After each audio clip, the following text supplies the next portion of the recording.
Hi guys, இன்றைக்கி நம்ம பார்க்க போகிறது கர்நாடகாவிலேருந்து ஏன் காவேரி தமிழ்நாட்டுக்கு தர முடியாதுன்னு சொல்கிறாங்க பிரச்சனையை பற்றி தான் பார்க்க போகிறோம். இது இன்றைக்கோ நேற்றோ நடக்கக்கூடிய பிரச்சனை கிடையாது. இது கடந்த 134 வருஷமாக நடந்துக்கிட்டு இருக்க ஒரு பிரச்சனை. காவேரி ஆறுடைய ஆர்ஜின் கர்நாடகா தான். அரசியல் அமைப்பு என்ன சொல்லுதுன்னா, ஒரு நதியோடைய ஆர்ஜின் ஒரு ஸ்டேட்டில் இருந்தால் அந்த ஸ்டேட்டுக்கு அது சொந்தம்னு கிடையாது. அது வந்து ஒரு அப்ஸ்ட்ரீம்னு சொல்கிறாங்க. அதிலிருந்து எந்தெந்த வழியாக பாய்ஞ்சு அது கடலில் கலக்குதோ அது எல்லாமே டவுன் ஸ்ட்ரீம்.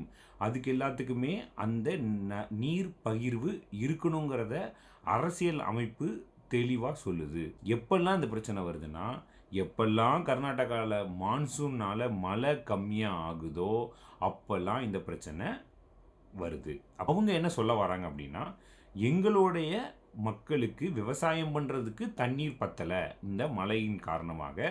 பிறகு எங்கள்கிட்ட இருக்கிற மிகப்பெரிய டிஸ்ட்ரிக்டான பெங்களூருக்கு எங்களால் தண்ணி எங்களுக்கு சப்ளை பண்ண முடியல, ட்ரிங்கிங் வாட்டர் சப்ளை பண்ண முடியலை அப்படிங்கிறது தான் அவங்களுடைய பிரதானமான கோரிக்கையாக இருக்குது. இந்த தண்ணி கொடுக்காமல் இருக்கிறதுக்கு உண்டான ரீசனாகவும் இருக்குது. தமிழ்நாடோட ஸ்டாண்ட் என்னவாக இருக்குது? ஏன்னா தமிழ்நாடுக்கு ஒரு மிகப்பெரிய ஒரு ப்ளஸ் என்னென்னா, 2018 சுப்ரீம் கோர்ட்டு ஒரு தீர்ப்பு கொடுத்துட்டாங்க, எவ்வளவு டிஎம்சி தண்ணியை திறந்து விடணும் தமிழ்நாட்டுக்கு அப்படிங்கிறது. ஏன்னா இங்கேயும் விவசாயிகள், காவிரி டெல்டா விவசாயிகள் நீருக்காக வெயிட் பண்ணி கஷ்டப்படுறாங்க. ஸோ சட்டப்படி நிர்ணயிக்கப்பட்ட நீரை திறந்து விடணும் அப்படிங்கிறது தான் தமிழ்நாட்டு கவர்மெண்ட்டோட, தமிழ்நாட்டு மக்களோடைய குரலாக எதிர்பார்ப்பாக இருக்குது. ஸோ இதுதான் காரணம். மான்சூன் மழை எந்த வருஷம்லாம் கம்மியாக ஆகுதோ அந்த வருஷங்களெல்லாம் இந்த பிரச்சனை அக்கறாகுது. இந்த பிரச்சனைக்கு தீர்வு அப்படின்னு பார்த்தீங்கன்னா, இது 100 வருஷ பிரச்சனை. இது ஜஸ்ட் லைக் தட் ஒரே நாளில் இல்லை ஒரு விசிட்டில் இதை போய் தீர்வு காண முடியுமான்னு கேட்டால் இது கஷ்டம். எத்தனை வருஷங்களாக ஆட்சி செஞ்சவங்க இதெல்லாம் செய்யாமல் இருக்க போகிறதும் கிடையாது, இதை சிந்திக்காமல் இருந்திருக்க போதும் கிடையாது.